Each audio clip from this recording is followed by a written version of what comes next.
If Donald Trump is wrong about raising tariffs, several negative consequences could arise, both economically and politically. Here's a breakdown of what could happen. 1. Higher prices for consumers. Tariffs are essentially taxes on imports. If the U.S. imposes higher tariffs on goods from other countries, especially major trade partners like China or Mexico, those goods become more expensive.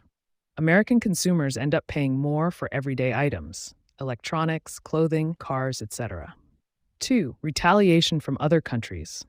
Other countries might respond with their own tariffs on U.S. goods. This can hurt American exporters, especially farmers, manufacturers, and tech companies that rely on global markets.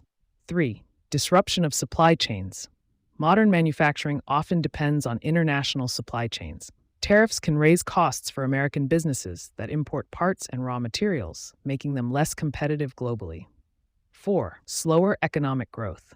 If trade slows down due to tariffs, economic growth can take a hit. Some studies have linked previous rounds of Trump-era tariffs to slower GDP growth and job losses in industries that rely on trade. 5. Stock market volatility. Markets tend to react negatively to trade wars and uncertainty. Tariffs can spook investors, especially if major trading relationships are at risk.